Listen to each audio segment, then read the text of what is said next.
really done everything that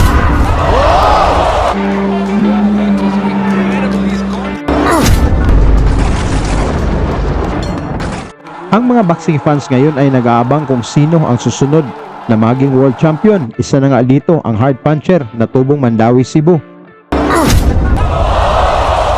Ang binansagang bomba dahil sa lakas ng kanyang mga suntok.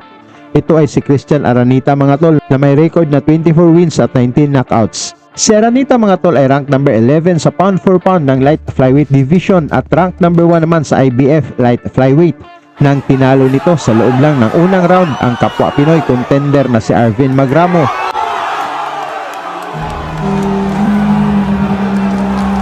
At naging mandatory challenger sa IBF champion na si Sivinati Nuchinga. Matapos nakuha ni Aranita ang 19 na panalo dito sa Pilipinas at naging WBO Oriental Light Flyweight Champion at WBC Asian Silver Light Flyweight Champion. Nakakuha ito ng pinakamalaking laban sa kanyang karera.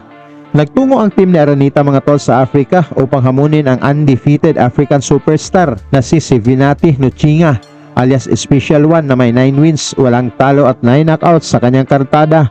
Kumbaga lahat ng kalaban nito ay tinapos niya sa knockouts.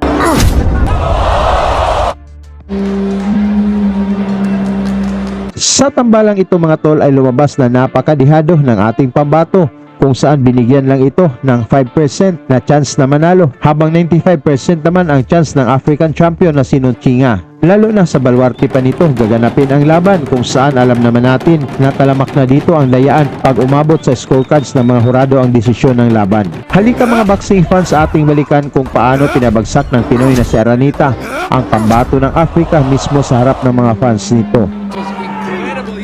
Si Aranita mga tol ay may 19 wins, 1 loss na may 50 knockouts kontra kay Nuchinga na may 9 wins, walang talo na may 9 knockouts. Ang laban na ito ay nangyari sa Boardwalk Casino sa South Africa. Sa umpisa ng laban mga tol, agresibo agad ang dalawang boksingero na parehong may lakas ang mga suntok. right now, if you're joining, it's the same as Leander. Same round one.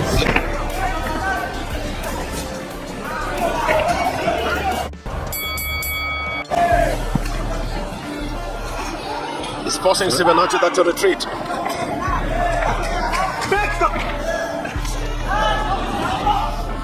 He's busy that with this jab. We have to 19 wins, there's only a single loss.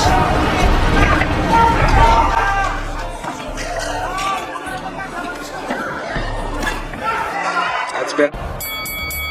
Sa third round mga tol, nagsisigawan ang mga African fans pag tumama ang kanilang pambato na si Nuchinga. Looking for an opportunity to attack that Christian at Bay. Not a good skill now. Same as that your comment, as boxing. Not just come to fight.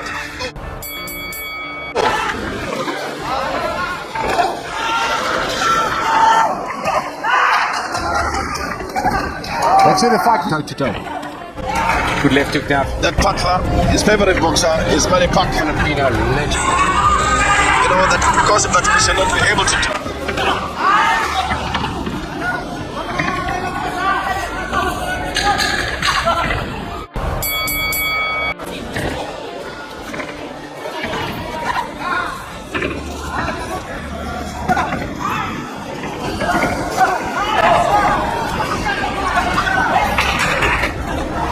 Christian Aranita. Very skillful.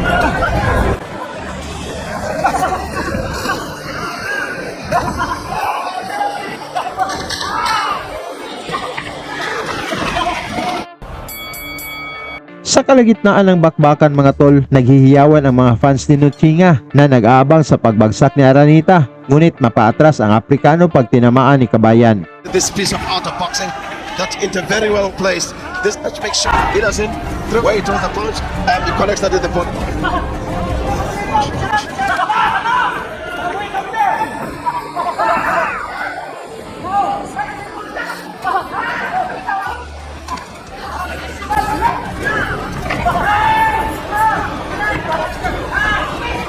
Really that land target it up again. King of boxing. It is indeed a champion.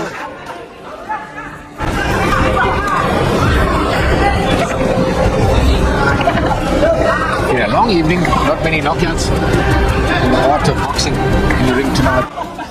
From all the fighters, really.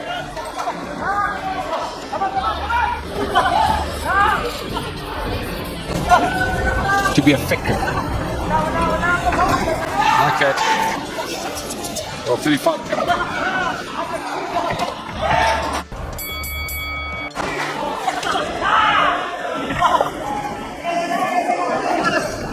Nice.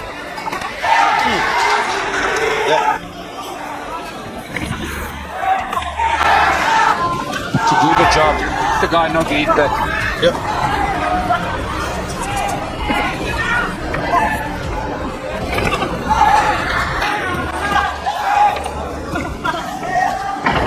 Look, he knows that attack can't win. Indeed, would love to hear that from you. As what do you think about this IBF chin of lightweight eliminator, 12 Roletta? Please sit, Elizabeth. That's where we're at. Facing that to the housing, and once again, indeed happening that.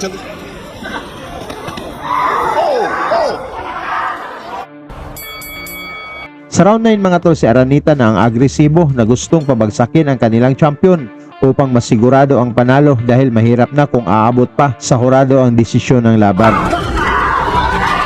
Punches from Araneta. He's come too early. Yep. So if you want to win, that you have to deliver. Yeah, he's 7-9 in Chinga. When he wants to land, he lands. The rounds are fun.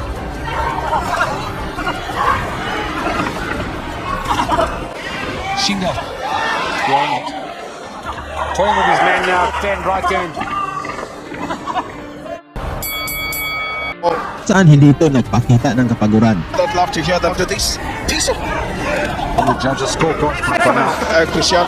Oh, as if it's going out of fashion. Oh, Araneta just can't find his opponent. His work rate's very good. There is left hand to the body, right hand to the body. that's absolutely everywhere that on this ring.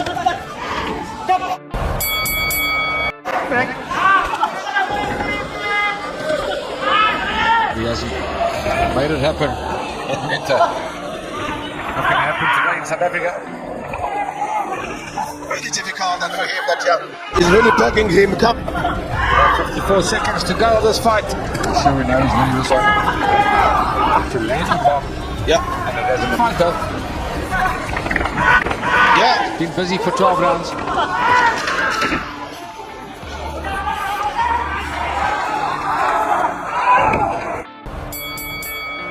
Binuhos na lahat ni Aranita mga tol dito sa huling bahagi ng laban. Panay depensa at takbo naman ang ginagawa ng African champion. 9 knockouts but 10 wins.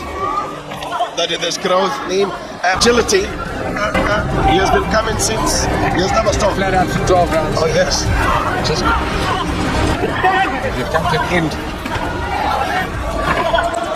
It is tough. It's really not a hunting that today. Oh! Wow, that was incredible. He's gone down. Mula sa solidong naipatama ni Aranita mga tol, bagsak ang Aprikano, ngunit nakatayo pa ito sa bilang ng referee. It's really not a hunting that today.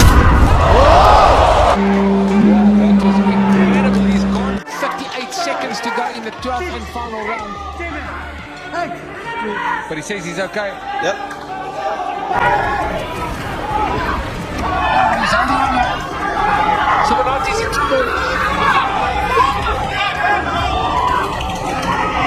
18 seconds to go. And there's been a knockdown.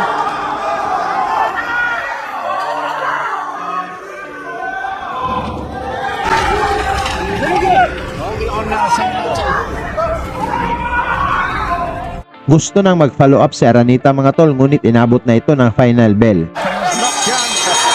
Kampante ang team ni Aranita mga tol na nakuha ng ating Pinoy ang score sa laban dahil bumagsak pa si Chinga at ang Pinoy pa ang agresibo at nakapatama ng maraming suntok. Ngunit tulad ng inaasahan mga tol, parang ibang laban ang pinapanood ng tatlong judges kung saan ang lahat ng mga ito ay pumabor sa Aprikano, kaya natalo si Aranita mga tol via unanimous decision. Tungkol naman sa inyong score sa laban mga tol, kung sino ang panalo, pag-usapan na lang natin yan sa baba at suportahan na lang natin si Aranita sa kanilang rematch ni Chinga para sa IBF title na hawak ng Aprikano. lagi niyong sundan, huwag magpapahuli. Pag-usapan ni bakbakan, balita niya at laban, mga Pinoy na di nagpapagapi. Salamat sa mga suporta na lagi nandyan.